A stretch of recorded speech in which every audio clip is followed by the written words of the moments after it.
Good evening everyone. Once again, this is your ka-LDR, Lisa Baldelomar. Ayan.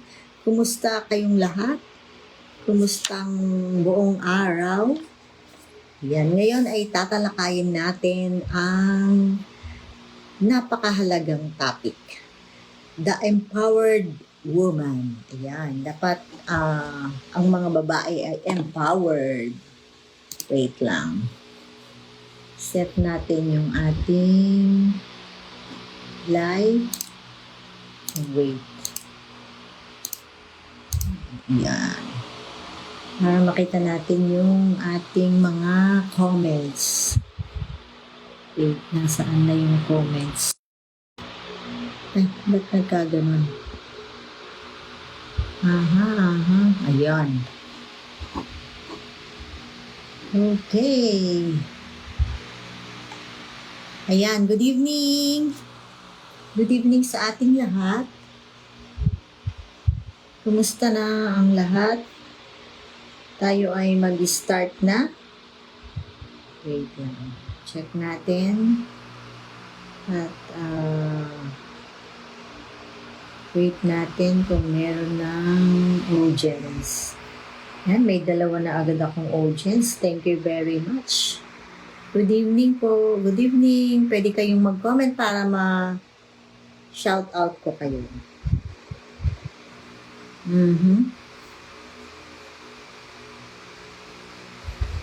Ayan. Good evening. Good evening sa ating lahat. Today is Yellow Day. Sandali. Bakit hindi ko... Hindi yata pumasok. At hindi ko makita yung live ko dito sa ayun. Live. Good evening, good evening. Ayun. Ayan, good evening sa ating lahat. Good evening. Itong isa hindi ko makita. Bakit kaya? Okay, let's start. So, ang ating topic today is about the empowered woman. Thriving in a long-distance relationship without chasing validation. Ayan. So, di ba, ang long-distance relationship ay napaka-powerful, lalong-lalo na sa personal growth ng couple. Ayan. Gaya ng sinabi ko, ang mga challenges ay talagang grabe. Grabe talaga. Kasi syempre, based sa experience ko, hindi ganun kadali ang mapasama sa ganitong sitwasyon, LDR. Pero, meron namang mga advantages, syempre. So, lalo ka nagiging strong, lalo kang nagiging understanding, di ba? And then, syempre, pag ikaw ay empowered woman, hindi mo na kailangan mag-chase ng validation ng iba, kahit na ng partner mo. So, ano yung unang-unang gagawin natin bilang isang babae sa long-distance relationship? Number 1 is master your mindset. Okay. So, kailangan magkaroon tayo ng realization, magkaroon tayo ng reflection dun sa ating mga iniisip. Ayan. Kung ano man yung nasa back of our mind, syempre, yung long-distance relationship ay hindi ganoon kadali. Syempre, merong mga insecurities, merong mga doubts, pero kailangan ready tayo at kailangan meron tayong panangga. So, kailangan ang piliin pa rin natin ay maging empowered as a woman. Hello, Ma'am Laura Collado Bunluan. Thank you for watching.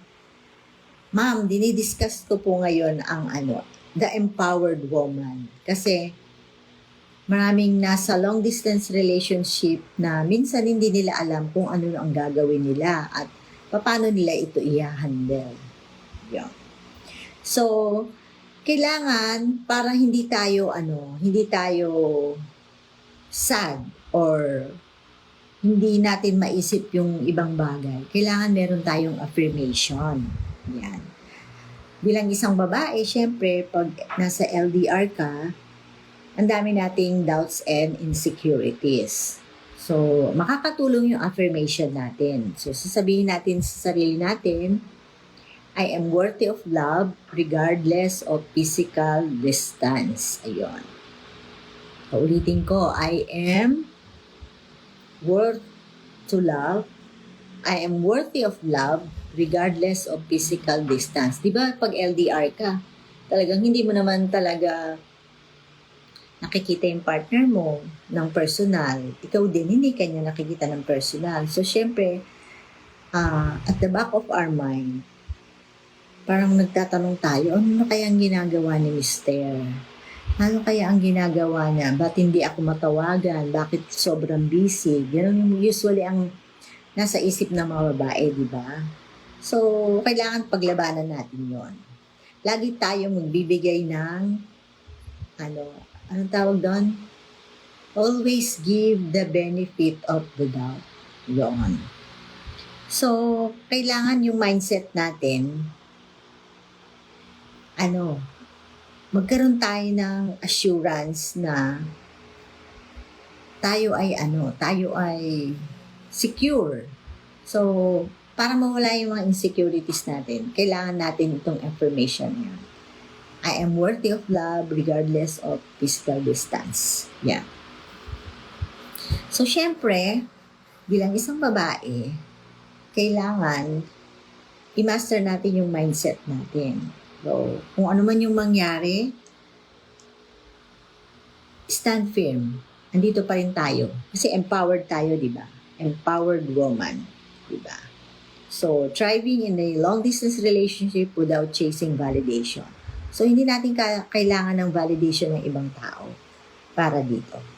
So, kailangan talagang, meron tayong katatagan. Ang number 2 naman dito ay cultivate emotional independence. Ayan. Kasi di ba ang mga babae very emotional. So, emotional independence is about taking responsibility for your own happiness. So, di ba, hindi naman kailangan na laging nandyan si partner para maging happy tayo. Your partner can complement your joy but is not the source of it. Totoo yun, kasi ang happiness is within. Engage in activities that bring you fulfillment, whether it's pursuing a hobby, learning something new, or spending time with loved ones. Emotional independence makes you more attractive because you radiate contentment from within. Totoo yun, di ba? Kailangan tingnan natin yung emotion natin, babantayan natin yan. So, para hindi tayo laging nag-emote, kung ano-anong iniisip, gumawa tayo ng mga activity natin. Pursue natin yung passion natin, kung ano yung gusto natin gawin, kung ano yung love natin gawin. Para nang sa ganon, hindi lang yung partner natin ang successful, pati rin tayo ay successful. Yan. Kailangan matuto tayo ng mga bagay-bagay. Kung kailangan mo ng personal development, o mag-enroll ka, o mag-attend ka sa mga personal development na trainings. Kung ang passion mo ay magluto, mag-aral ka lalong magluto. Diba? Parang sa ganun meron tayong activity, hindi idle yung mga oras natin. Kung naman public speaking, mag-enroll ka sa public speaking training. Halimbawa, ang kailangan mo naman ay manahi. So, mag-aral ka ding manahi. Ayan. Para, in the end, pwede mo rin yun maging hanap buhay or pwede mong maging business. Kung, halimbawa, mahilig kang mag-bake, so mag-enroll ka sa baking. Ganon. So, meron naman tayong mga program na nakikita sa TESDA, dito sa FB, ang daming mga advertisement tungkol sa mga sa mga skills na pwede nating enhance. Yon. So, number 3 naman is communicate with clarity and confidence. When you communicate, do so with honesty and confidence. Ayan, dapat maging honest tayo sa partner natin at may confident tayo na magsalita, mag-express ng ating mga feelings. Express your feelings without fear of judgment or rejection. Parang nag-usap lang tayo face to face, di ba?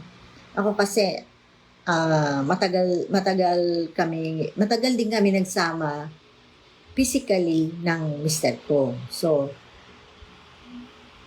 open ako sa kanya, siya rin open sa akin. So, dapat pag nasa LDR situation ka, ganun din, kailangan naging open pa rin tayo sa isa't isa. Although, yung time natin is magkaiba, unlike before na everyday nag-uusap kayo, pero syempre, pag nasa LDR situation ka, hindi madali na mag-adjust at kailangan yung oras natin ay pinag-uusapan para meron tayong regular communication. Your partner can complement your joy but is not the source of it. Ayun. Ay, sandali. Tapos na pala tayo doon. Communicate with clarity and confidence. Ayan. Express your feelings without fear of judgment or rejection. Remember, the goal isn't to control the outcome, but to remain authentic. Confidence in your words reflects confidence in your work. So, siyempre, pag kausap natin si Habi, confident tayo kung ano yung sinasabi natin. So, wala tayong keme na makipag-usap pa rin, gaya nung kausap natin siya physically. So, maging lang tayo, klaro, dun sa lahat ng mga sinasabi natin. And then, vice versa, siyempre, sana, yung partner natin, ganun din sa atin. Okay? Bilis natin, di ba? So, may mga example naman tayo dito eh. No?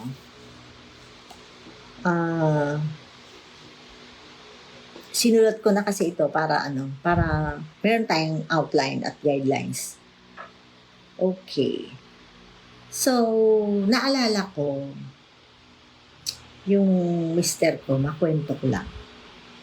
Sabi ko, hindi ka ba nalulungkot? Sabi niya, hindi naman. Pero syempre siguro, may mga time din nalulungkot siya. Syempre, hindi niya kasama yung mga anak niya, hindi niya kasama ako. So, ang sagot niya is, para daw hindi siya malungkot, hindi niya kami laging, maalala, para hindi niya kami laging miss. Ang ginagawa niya, nag-focus siya sa trabaho niya. So, pagtrabaho niya, yun ang focus niya. Hindi siya masyadong nag-iisip. Kasi sabi niya, kung iisipin ko kayo lagi, talagang malulungkot ako. So, ang ginagawa ko, focus ako sa trabaho ko para hindi ako masyadong malungkot, sabi niya. Tsaka hindi ko na iniisip yun kasi ang mahalaga, makapagtrabaho daw siya para yung mga anak niya, mapaaral niya. So, tama nga naman. Kasi mindset, kumbaga inano niya sa mindset niya na hindi ko sila dapat masyadong isipin para nang sa ganun makapag-concentrate ako sa work niya. So, ganun yung sabi niya. Pero sabi ko, parang di na yata niya kami naalala. Parang okay lang na wala kami. Pero siguro ganun talaga yung personality niya para yung sarili niya ay malibang niya. Diba? So, syempre, hindi naman ganun kadali ang magtrabaho sa ibang bansa. Syempre. So, kailangan na mag-isip ka kung ano yung dapat mong gawin. Yun. Para hindi ka malungkot ng gusto. Yan. Tapos, saan ba tayo? Tapos, halimbawa naman, dito sa emotion, bakit ganon? Ayun. Medyo hindi maganda ang ating internet ngayon. Medyo mabagal-bagal. Ayun.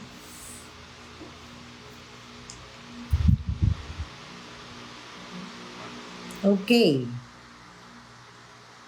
So, communication and confidence. Ayan.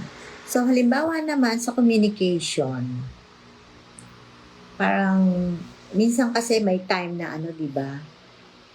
Kasi ako, sa experience ko, may time kasi na ano parang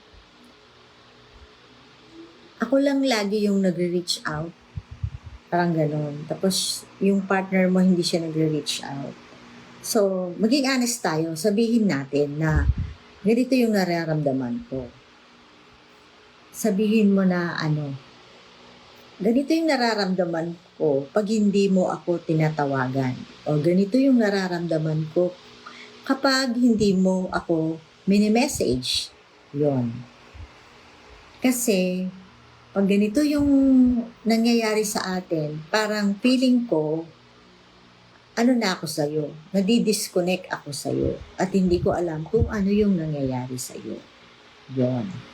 So, kailangan maging ano tayo, maging klaro. Maging klaro tayo sa feelings natin. Siyempre yung feelings naman natin, hindi naman yan invalid. Kasi natural lang naman. Lalo sa babae, ang mga babae, very emotional, di ba? So, kailangan maging honest lang tayo sa partner natin na ito yung nararamdaman ko. Pag hindi mo ako tinatawagan, hindi mo ako mini-message. Para na sa ganon, syempre, marinig mo rin yung side ng partner mo. Okay? Kasi ako noon ganun ang pakiramdam ko. Bakit kaya, alam naman ng mga babae, di ba? Lagi ko sinasabi, mga asyumera ang mga babae. Sabi ko, ba't kaya hindi na siya tumatawag pag hindi ako tumawag? Bakit hindi siya nagme-message? Kahit nagme-message ako. Minsan kasi may mga ganun time, di ba? Lalong-lalo na pag busy yung partner mo. Siyempre, hindi mo naman siya nakikita kung anong ginagawa niya sa ibang lugar. So, minsan nagda-doubt tayo. Yun, dun lumalabas yung mga asyumerang babae. Diba? So, kailangan maging klaro tayo sa ating feelings sa kanya. Sabihin natin para nang sa ganun, malaman niya at malaman din natin kung bakit na nangyayari yung gano'n. Okay, so yun yung communication na yun yung communication na dapat malaman ng partner natin. So, kailangan maging honest lang tayo. Kasi mas maganda yung nag-uusap kaysa hindi nag-uusap. Tapos hindi mo sasabihin kung ano yung feeling mo. Tapos nag-a-assume ka lang pala. Tapos hindi naman pala totoo yung assumption mo. So, whether totoo o hindi, basta ikaw nasabi mo na yung nararamdaman mo. So, dapat nga talagang maging honest tayo sa isa't isa. No, sa partner natin. So, ano naman yung number 4, set healthy boundaries. Yan. Ang sabi dito is, boundaries are a declaration of self-respect. Ayan. Know your limits and communicate them clearly. This doesn't mean creating distance but ensuring mutual respect and understanding. When you honor your boundaries, you teach others how to treat you. Ayun. So, hindi lang to sa mag-partner. Kahit sa kaibigan, kahit sa family members, sa relatives, kailangan din natin mag-set ng boundaries. Ayan. So, para makapag-set tayo ng boundaries,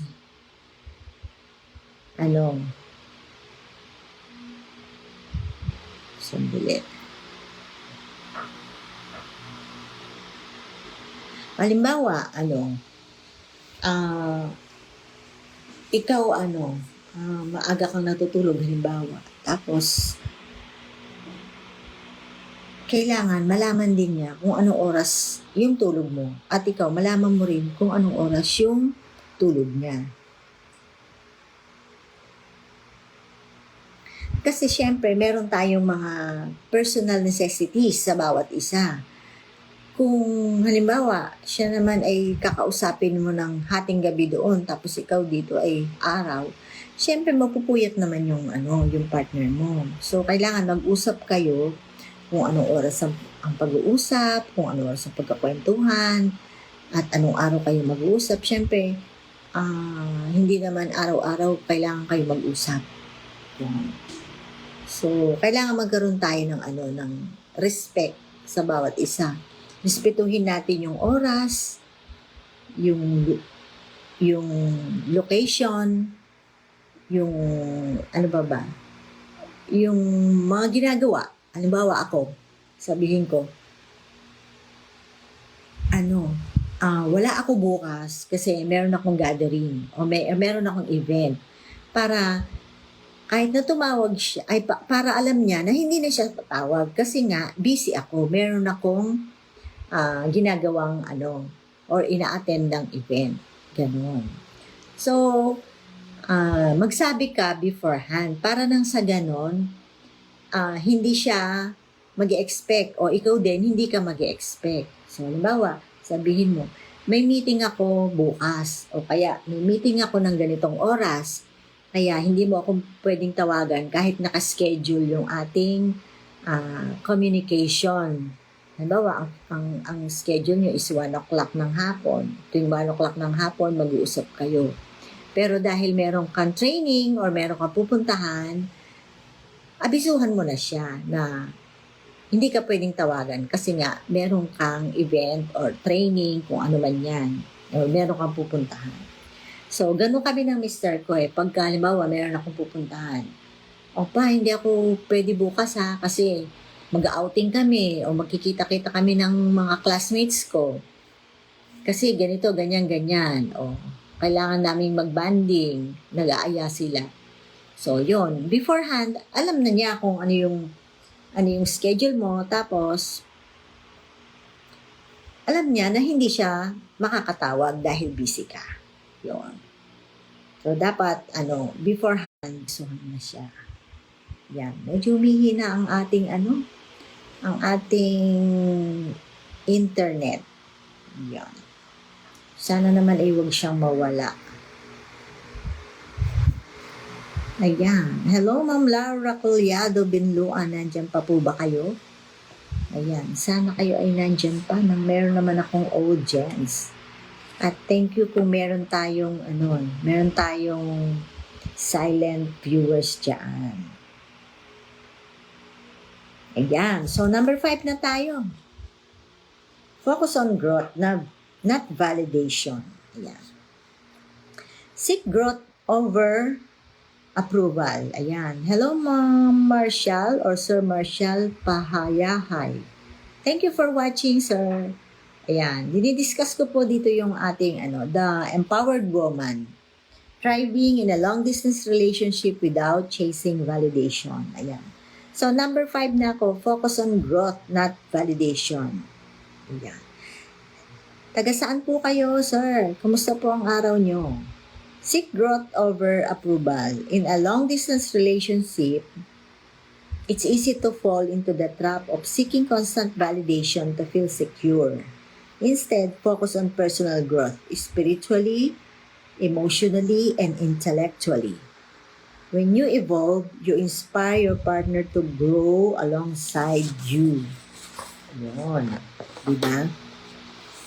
Maganda nga naman, diba? Kasi, bilang isang tao, kahit na mag-asawa kayo, ano pa rin kayo meron pa rin kayong separate na ugali, separate na gusto, separate na dreams. So, ang mas maganda nun, kahit na magkahiwalay kayo, parehas kayong nag-grow. So, mag-focus kayong parehas sa growth ninyo. Para na sa ganon, mas lalong healthy yung relationship ninyo. Hindi na kailangan ng approval. Kailangan sa sarili mo, gawin mo na kung ano yung makakaganda sa sarili mo. At para maging, better version of you. Okay, di ba? So, para nasa ganun, pag kausap mo yung mister mo, meron kang ibang sinishare. Hindi yung palaging, kumusta, anong ginagawa mo, yan. Parang, magkikwento ka ng kung ano yung nangyayari dun sa personal growth mo o kaya dun sa passion mo, kung sa pagluluto mo, kung ano yung na-improve, at sa sarili mo din, kung ano yung na-improve personality mo. Ganon. So ako kasi ang ginagawa ko, lagi akong nag-attend ng mga trainings. Kahit na physical or online, nag-aaral ako para rin sa aking personal growth, di ba? So, para pag nagkita kayo, meron namang pagbabago.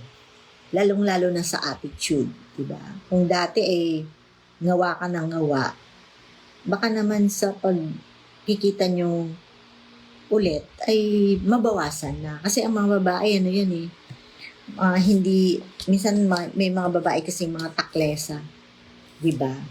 Kahit na sino pa yung kaharap, may mga babae talagang mga taklesa. Pero syempre, pag nagmamature ka, di ba? Pag nagmamature ang isang tao, alam niya na kung paano i-handle yung kanyang sarili at paano mag-handle ng mga challenges sa buhay. Yun. Nasaan na ba tayo? Tsaka syempre, pag nag-i-improve ka,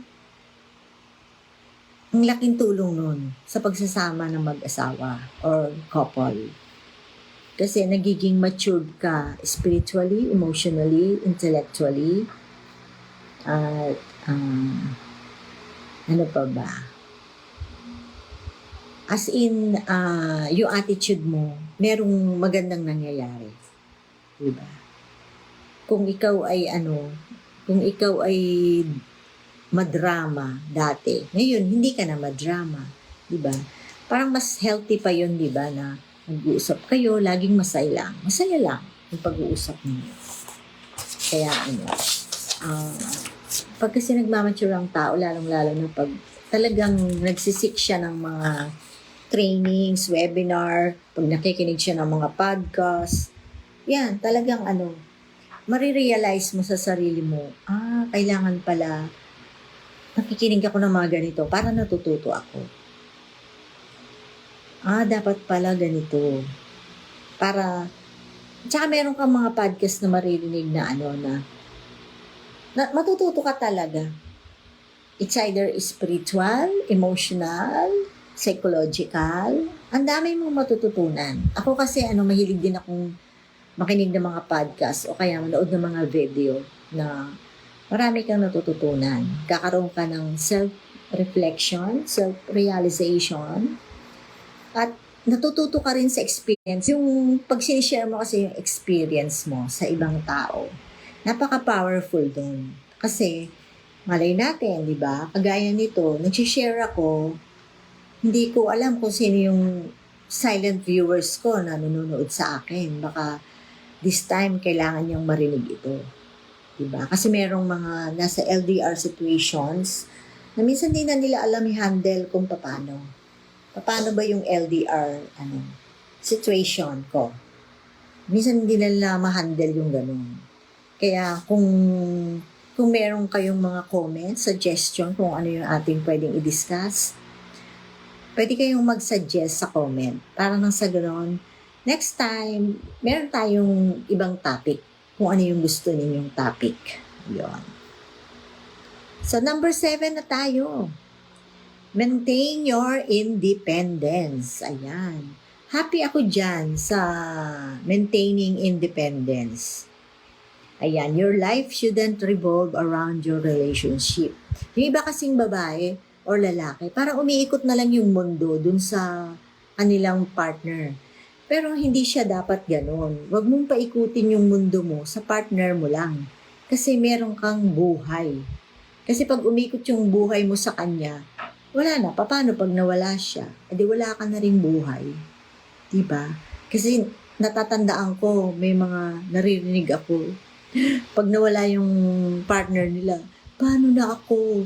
Parang, ano na mangyayari sa akin? So, pero kung independent ka, kahit na sabihin natin na eto, ano to, hindi ko alam kung dapat kong sabihin o hindi. Kasi meron akong kakilala. Batchmate namin actually. Akala ko nagbibiro siya. Sabi ko, kumusta na? Kumusta naman ang buhay-buhay, may asawa? Ganyan. Sabi niya sa akin, sumakabilang bahay na, ha? Anong sumakabilang bahay? Akala ko nagbibiro siya. Di ba na totoo? Sumakabilang bahay pala yung partner niya. Sabi ko, ha? Totoo pala yun. Akala ko biro lang. Di pala, sumakabilang bahay daw. So pagka ganon, kaya sinasabi ko sa inyo na maganda yung topic natin, maintain your independence. Kasi nandyan o wala yung partner ninyo, kaya niyong tumayo sa sarili niyong paa. Diba? Mawala man yung partner niyo kahit anong mangyari, meron kayong makakatayo pa rin kayo sa sarili niyong paa. Diba? Kung ano ka lang, plain housewife, nag-aantay ka lang ng padala, nag-aantay ka lang ng ganito. Okay lang yan pag nag-aaral, kung ang mga bata ay maliliit pa. Pero pag halimbawa ang mga bata ay lumaki-laki na, humanap ka ng passion mo na mapaglilibangan mo at pwede kang kumita. Kasi iba yung may sarili kang pera, di ba? Mga girls, mga babae na katulad ko. Iba yung may sarili kang pera. Iba kasi yung padala ng mister mo. Iba rin kasi yung sarili mong pera. At masarap sa pakiramdam na kumakayod ka na galing sa sarili mong effort. Yun, na hindi ka umaasa sa iba. Kaya nga, ako, kahit na hindi ako nagtatrabaho na, pero meron ako mga part-time na ginagawa. Para nang sa ganun, magkaroon ako ng financial. So, hindi kasi, paano ko ba sasabihin? Isa rin kasi sa disadvantage pag housewife ka or housekeeper ka, wala kang sariling pera. Kasi yung ibibigay ni mister sa'yo na pera, pinanggagastos mo rin naman yun sa di ba? Sa bahay.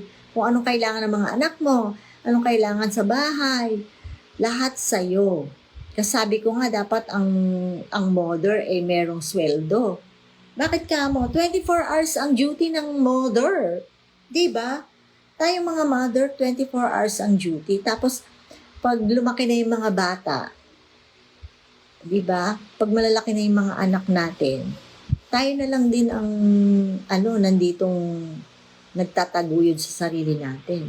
Paano pag nawala ang partner, di nganga ka. Wala kang alam gawin. So, habang malakas ka pa, hindi pa huli, bumalik ka dun sa bumalik ka dun sa passion mo. Ano ba yung passion mo? Ako ganun talaga. Ito yung passion ko Gusto ko ng ganito. Ito ang gagawin ko. Yun. Kasi yung passion mo, yun yung magdadala sa'yo ng fulfillment, happiness, at saka success. Diba? Hindi naman kailangan na very successful tayo. Yung maging happy ka lang, magiging successful ka na sa sarili mo. Lalo na pag kontento ka sa ginagawa mo. Magiging happy ka, syempre. At magiging successful ka na. Hello, Sir Rani Ronaldo Velilia. Thank you for watching. Payuyo. Si Sir Rani, kumusta po? Good evening, sir. Ako ay nagla-live ngayon dahil ang aking algo ay napakaganda. Kaya kailangan nating makabawi. Ayan. Thank you for watching, Sir Rani. Ayan. Ang dinidiscuss ko po dito is empowered woman ng mga nasa LDR situation. Yon. So, kailangan magkaroon tayo ng i-maintain natin yung independence natin bilang isang individual. So, maintain your independence. Your life shouldn't revolve around your relationship. Maintain your career goals, social life, and personal interest. A woman who is fulfilled in her own life is never needy. She's whole and complete, attracting her partner with her independence. Totoo yun, di ba? Kasi pag yung halimbawa partner mo, babae man o lalaki, pag habol ka ng habol, ang tendency, palayo sila ng palayo. Pero ikaw, kung confident ka na meron kang sariling career, meron kang social life, meron kang mga personal interest na ginagawa mo para umunlad yung personal growth mo. Fulfilled woman ka, di ba? May sarili kang buhay eh. Hindi mo kailangan ng ibang tao or validation ng ibang tao, kahit partner mo, kahit mga anak mo, relatives mo, family. Hindi mo kailangan ng validation ng ibang tao para maging masaya ka. Para maging maging matatag ka bilang isang tao, di ba? So kasi meron tayong mga kanya-kanyang purpose sa buhay, di ba? So, pag ang partner mo meron siyang independence or siya ay independent. Usually, mas maganda yung ganun kasi nakakatayo sila sa sarili nilang paa. Kasi pag masyado kang needy, 'di ba? Pag masyado kang needy, lalong lumalayo ang blessing. 'Di ba? Pag nag-chase mo or laging gusto mo may validation ng asawa mo, ng anak mo, ng kaibigan mo, ng parents mo, ay walang mangyayari sa atin. Hindi tayo magiging masaya kasi hindi natin nagagawa yung passion natin, yung gusto natin, yung love natin. Kasi kahit na mag-asawa yan, couple kayo, may kanya-kanya kayong purpose, may kanya-kanya kayong dreams. So, dapat magsuportahan na lang tayo para nang sa ganun, maging successful ang bawat isa. Yun. So, alam nyo, na-realize ko, ewan ko sa akin lang to, na-realize ko, sabi ko, siguro kaya nasa LDR situation ako. Kasi, na-realize ko ngayon, kasi ang dami ko nababalita ang mga mag-asawa, magkasama nga, pero bangayan ang bangayan. Tapos, aalis ka lang, magpapaalam ka, tatanungin pa, ganun. Tapos may curfew pa. Sabi ko, parang ayoko ng ganun. Parang lagi kang kinokontrol, ganun. Ayoko ng ganun. Kasi kami dati, nung physically magkasama kami ng mister ko, pag nagpaalam siya, paalam siya. Hindi ko siya istorbuhin kahit saan siya nagpunta. Kaya pag nagtrabaho, trabaho. Maliban na lang kung talagang importante, tsaka kami magtatawagan. Pero pag hindi importante, pagdating sa bahay, doon kami nag-uusap. Ganun yung setup namin. So, walang istorbuhan pagdating sa trabaho. Kasi pares kami nagtatrabaho. Walang istorbuhan yan pagdating sa trabaho. Pag uwi, doon magkakwentuhan. Ganun yung setup namin. Kaya ako nasanay ako ng Pag nagpaalam ako, alam niya na may pupuntahan ako. Walang walang text yan. Kahit maghapon. Basta pag uwi, yun. Tsaka kami magkakwentuhan parehas. Kung ano yung nangyari sa amin sa maghapon. Yun. Tapos kwentuhan lang, tawanan, gano'n. Para happy. Gano'n. So, napakaganda ng ganung samahan kasi walang paano sabihin yun? Parang walang. Kasi yung naririnig kong ibang mag-asawa ay sumbatan ng sumbatan. Ba't ganyan ka lang? Ano ba yan? Uwi ba yan ng may asawa? Ganyan. Siguro ganyan. Di ba? Usually ganun yung naririnig natin eh. Sa totoong buhay at sa mga pelikula. Di ba? So, mas okay na yung meron kayong usapan. Tsaka ang mag-asawa kasi, mas maganda talaga yung nag-uusap. So, ganun din sa LDR. Dapat nag-uusap. At yung napakaganda ng pagiging independent. Yun. Sabi ko nga, nung kami magkakasama ng aking mga kabatsmate, kami ay nag-outing. Siyempre, kanya-kanyang buhay, kanya-kanyang kwento. Lagi ko ang naririnig ang kwento nila. Ay, yung asawa ko, ganyan. ay ganito, magpapaalam ka pa. Yung isa hindi makaalis dahil kailangan ng paalam. Yung isa naman, kailangan tumakas. Sabi ko, ano ba yan? Yung isa naman, may oras. Kailangan ganitong oras na sa bahay na. Sabi ko, hala, ang tatanda na natin. May curfew pa kayo? Ang tatanda na natin. Kailangan pa ng ganyan. Diba? Sabi ko, parang, kaya na-realize ko siguro, kaya siguro ako napunta sa ganitong sitwasyon. Dahil, baka ganun din yung maging buhay ko. Lahat na lang, merong kontrolado ka sa oras, kontrolado ka kung pupunta ka o hindi, kontrolado ka kung pupunta ka ng event o hindi, kung gagawin mo to o hindi. Pero na ginagawa mo para sa sarili mo, para sa ikauunlad ng sarili mo, di ba? So, yun. Parang na-realize ko lang, ay salamat, buti na lang ang partner ko ay hindi ko kasama. Baka naman pag nandito siya ganun din ang mangyari sa akin.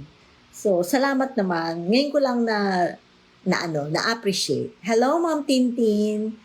Good evening. Ayan. Tayo po ay nasa LDR discussion. Ayan. Nasa na ako maintain your independence. Yan. Tapos na ako dun sa independence na yon. May nakwento na ako. So, yon. Nakakatuwa din pag nagsama-sama kayong magkakaibigan, di ba? Sabi ko nga, iba-ibang kwento, iba-ibang experience, iba-ibang pag-handle ng mga challenges sa buhay. So, syempre, habang tumatanda tayo, ang dami nating natututunan. Kaya, talagang merong advantages at disadvantages kung physically magkasama kayo. Ganun din naman sa pag kayo ay, magkahiwalay, as in, nasa LDR situation kayo. Diba? Nakakatuwa ang buhay ng tao Pero, dun sa mga kwentong yon, ang dami mong matututunan. Marami ka talagang matututunan. Nakakatuwa. Tapos iba-iba yung reaction, may mga nagkikwentong with all action and with all facial expression. Nakakatuwa sila magkwento. Sabi ko, buti na lang. Kaya siguro sabi ko napunta ako sa ganitong sitwasyon kasi baka hindi ko rin kayanin yung mga ganong sitwasyon na may curfew, may babawalan ka, hindi ka pwedeng umalis. Kasi may mga ang tao kasi, meron kasi mga taong pag tumatanda, sumusungit, di ba? Meron namang mga taong habang tumatanda, bumabait. Di ba? Pero mostly, ang naririnig ko, pag tumatanda daw ang tao, sumusungit. Sabi ko kaya siguro sumusungit kasi meron ng nararamdaman sa katawan. Di ba? Kasi yun naman ang realization ko. Kaya siguro nagsasungit kasi meron ng nararamdaman sa katawan. Kaya siguro ayaw paalisin yung asawa kasi wala siyang kasama. Parang ganon. Yun na lang iniisip ko. Pero syempre, pag parehas pa kayong malakas, siguro naman hindi mo na kailangan bawalan yung asawa mo kung saan pupunta. Lalong-lalo na makasama yung mga kaibigan, bihira naman, hindi naman araw-araw, di ba? Maliban na lang kung kayo ay nagmamaritesan dyan, magkakapit-bahay kayo. Hindi naman ganun. Kaya nakakatuwa talaga pag nagkita-kita ang mga magkakaibigan. Iba-ibang kwento talaga. Iba-iba yung bawat tao talaga, iba-iba yung challenges. At dun sa mga kwentong yun, marami tayong natututunan. So, mahalaga talaga maging independent tayo, gaya ng sinabi ko. Huwag mong gawing plain housewife at maging plain housekeeper ka. Kasi, mawala man ang partner mo, makakatayo ka sa sarili mong paa. Mahirap kasi yung wala kang alam gawin tapos biglang nawala partner mo. Ano mangyayari sa'yo? Nganga ka. Wala kang alam trabahuhin. Di ba? Maganda na yung may sarili ka. At mas masarap yung may sariling pera na galing sa sarili mong effort. Yun lang yung yung point of view ko. Yun ay para sa akin lang ha. Siyempre, iba naman yun sa inyo. Lalo na pag tumatanda ka, nagiging sensitive ka. Diba? Ako ganun napapansin ko eh. Sabi ko, parang nagiging sensitive ako. Pero siyempre, iniisip ko, ay hindi dapat ako maging ganun. Kasi nandito na ako sa ganitong edad. So, nare-realize ko rin na meron akong dapat gawin. Yon. Kayo ba? Ano ba yung nyo? Ano ba yung kwento ninyo sa buhay? Ayan. Sana marinig ko naman yung kwento ninyo. At mag-comment kayo sa baba.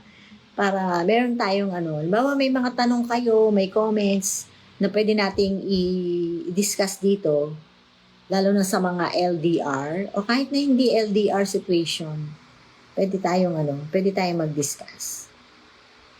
Ayan. Number 8 na tayo. Release expectations and attachments. Yan. Ano na ba tayo? Salamat sa aking 3 million viewers. Ayan. Thank you. Meron tayong mga silent viewers din. Thank you very much. Release expectations and attachment. Attachment to outcomes creates suffering. Instead, practice detachment by trusting the flow of life. Tama. Release the need to control your partner's actions. Ayun. Or the future of the relationship. This doesn't mean you don't care. It means you trust love to unfold naturally. So yun, wag tayong masyadong attached dun sa outcome. Ayan. Dati kasi, nung bago ako mag-asawa, bago pa lang kaming mag-asawa, ang ideal marriage ko kasi is happy, nagbabasa pa ako ng mga books, tapos kung ano yung gagawin. Siyempre, ako naman, basta nag-asawa ako, parang, siyempre wala naman tayong experience sa pagiging mag-asawa, kaya nagbabasa ako ng books. Tapos, sabi ko, akala ko, napakaraming challenges. Yun. So, kailangan mag-release tayo ng expectations. Diba?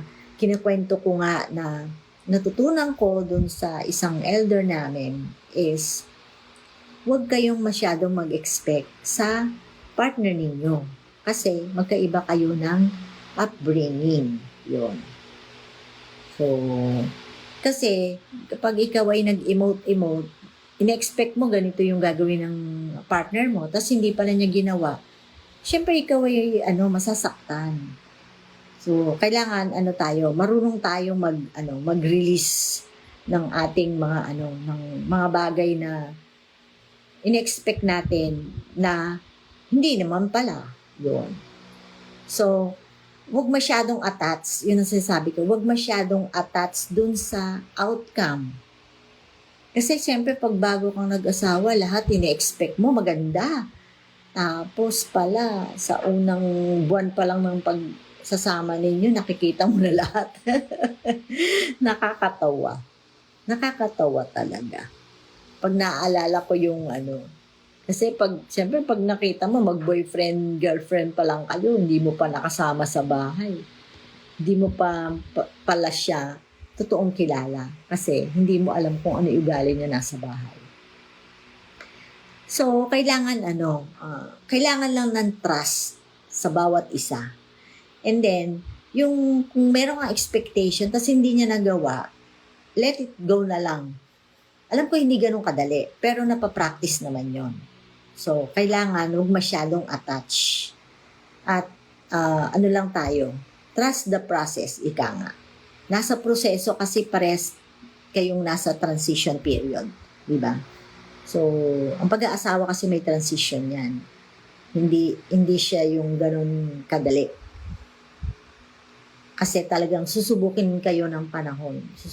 Ako, sa dami ko ng pinagdaanan sa buhay, talagang hindi madali ang pag-aasawa. Hello, Larry.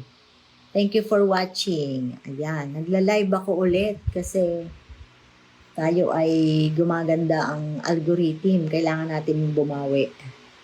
Yeah, ang dinidiscuss ko dito ay empowered woman. Ayan. Tungkol sa LDR. Alam ko LDR ka din. Kumusta ka na? Larry. Ayan. So, yun, huwag nating masyadong kontrolin yung partner natin. Kasi, o kaya huwag nating masyadong kontrolin yung relationship natin. Parang go with the flow. Kasi yung expectation natin sa asawa natin, iba, dun sa inaasahan natin. Kaya nga, sabi sa akin nun, huwag kang mag-expect masyado sa asawa mo. Kasi in-expect mo ganito siya, tas hindi pala. Pag nagsama na kayo, di ba? Talagang may transition ang bawat isa. So, kailangan huwag tayong masyadong attached dun sa outcome, huwag tayong masyadong attached dun sa expectation natin.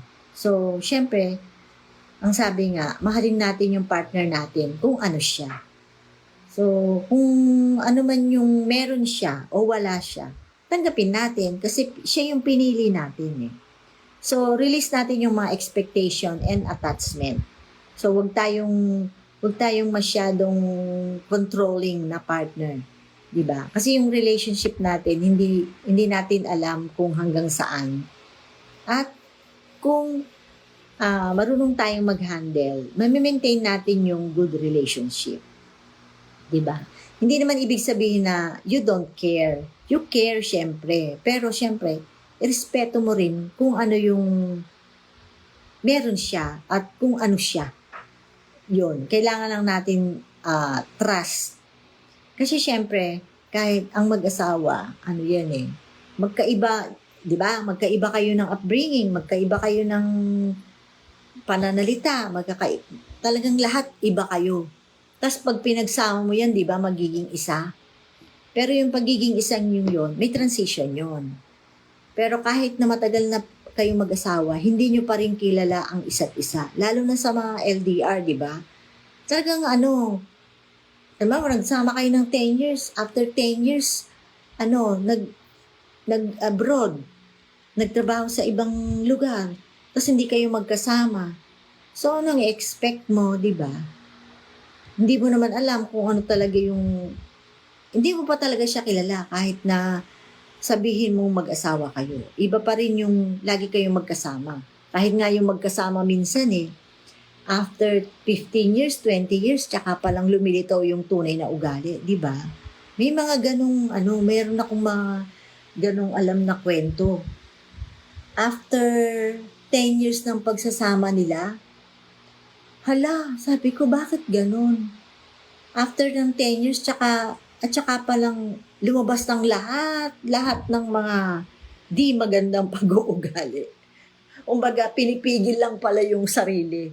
Pero after 10 years, doon na lahat lumabas ng true colors. Ayan. Kaya kailangan wag tayong mag-expect ng kahit ano sa partner natin. Kung ano yung siya yun. Ganon. Kasi ikaw, iba ka iba tayo. Magkakaiba tayo ng mga pinanggalingan at iba-iba tayo ng upbringing. Yun. Kaya para hindi tayo masaktan. Kasi 'di ba? Minsan nakakasakal, nakaka-hurt na in-expect mo ganito yung partner mo pero hindi pala. Yun. Ako natuto rin naman ako sa ganyan Hindi ko naman mapagkakaila na siyempre wala namang perfect na marriage. Pero as you grow old, natututo ka paano mo i-handle yun. Natututo ka paano ka mag-respond dun sa challenge ninyo bilang mag-asawa, lalong-lalo na sa LDR. Hindi siya ganun kadali. Maraming adjustment, maraming transition, maraming patience, maraming trust. Yon ang kailangan. At maraming process. Yun ang masasabi ko. Pero syempre, as we grow old, nababalance natin yung mga bagay-bagay. So, hindi mo kailangan ng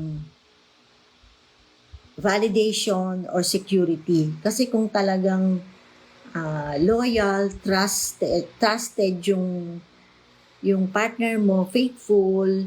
So, ano ka lang, just go with it. Yung just go with the process at saka yung go with the flow. Kung ano man yun. Diba?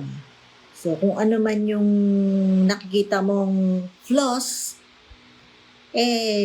give him the benefit of the doubt. Diba? Yun ang sinasabi ko. So, ganun yun. Hindi, ano siya. Walang, ano ba ito? Walang permanente sa mundo. Kahit ang ugali ng tao nagbabago. Kahit ang desisyon ng tao nagbabago. Kaya, matuto tayong mag-release ng mga expectations at attachment natin. Huwag tayong masyadong ano man tawag din sa Tagalog? Huwag tayong masyadong controlling. Kasi tayo lang yung masasaktan, di ba? Pag masyado tayong nag-expect at masyado tayong controlling. So, kailangan nun lang, trust. Yan. Okay. So, malalim ding topic itong yung releasing of expectation and attachment. Malalim na yan, talakayan. Lalong-lalo na dun sa may mga emotional and psychological problem. Yun. So, number 9, embrace vulnerability with strength. Ayan. So, malapit na tayong mag-isang oras. Vulnerability is not weakness.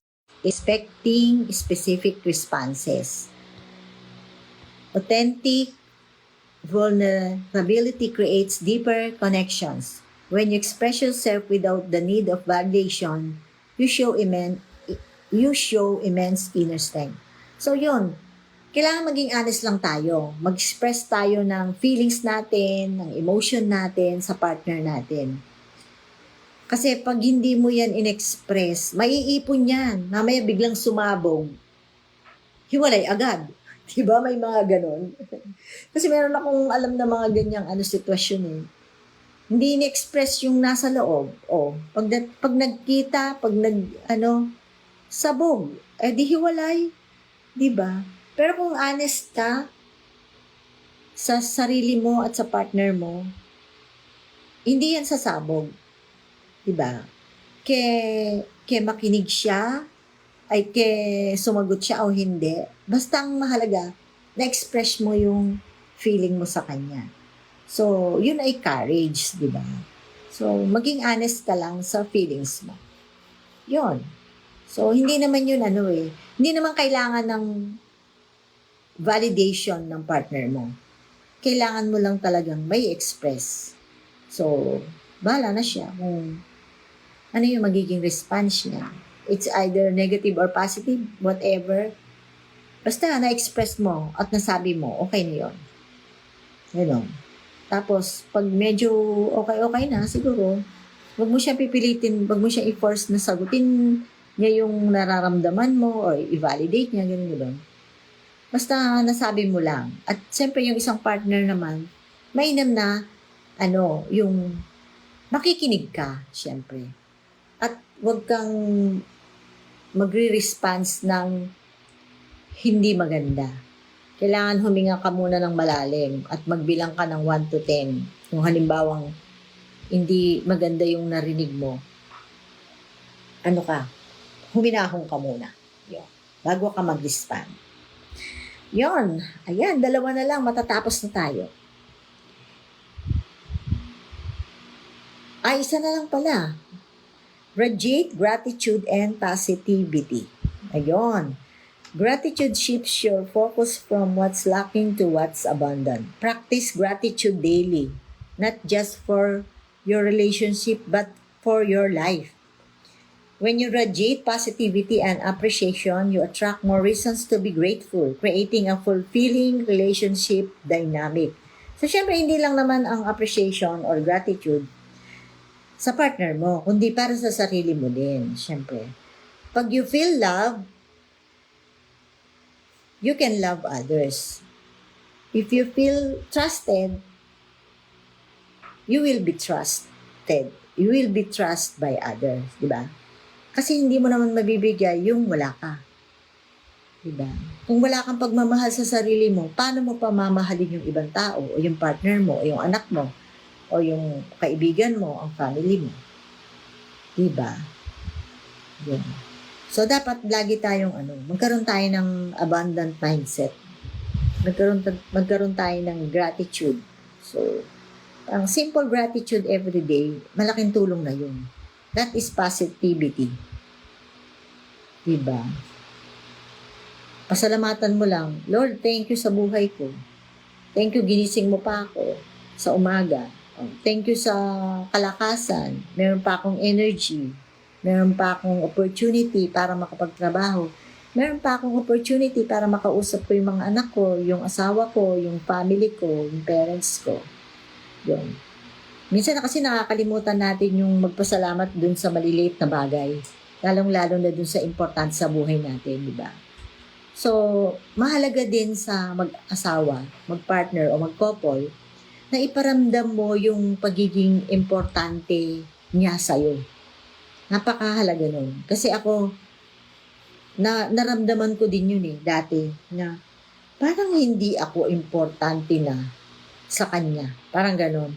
Kasi di ba parang LDR nga kayo, tapos parang feeling mo, pag hindi ka kinakausap, parang hindi na yata ka importante. Hindi na ako pinapansin. Di ba? Lalo na mga babae, napaka-emotional niyan. Ano siya? Ang mga babae kasi, emotional, historical, and hysterical. Ganon ang mga babae. Pero syempre, pag nagmamature ka, alam mo na paano i-handle yon. Alam mo na kung ano yung attitude na tamang approach dun sa mga bagay na dumadaan sa'yo. Yun. So, na physical pa. Lahat yan, may kanya-kanyang pinagdadaanan. Iba-iba nga lang. So, ayun. A woman of value doesn't chase. She attracts. By mastering your mindset, embracing emotional independence, and nurturing your growth, you elevate your energy. In doing so, you not only strengthen your long-distance relationship, but inspire those around you to rise to their highest potential. So, totoo yun. So, kailangan tayong mga babae, lalo na tayong mga babae. Sabi nga nila ang nagdadala daw ng pamilya, babae. So, kung marunong magdala ang babae ng pamilya, magiging maganda.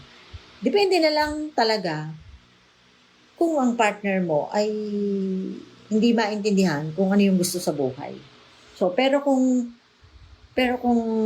ang babae, kasi ang pinag-usapan natin, empowerment woman, empowered woman. Mga babae, be strong, laging kailangan, laging aayusin ang sarili, huwag pababayaan ang sarili.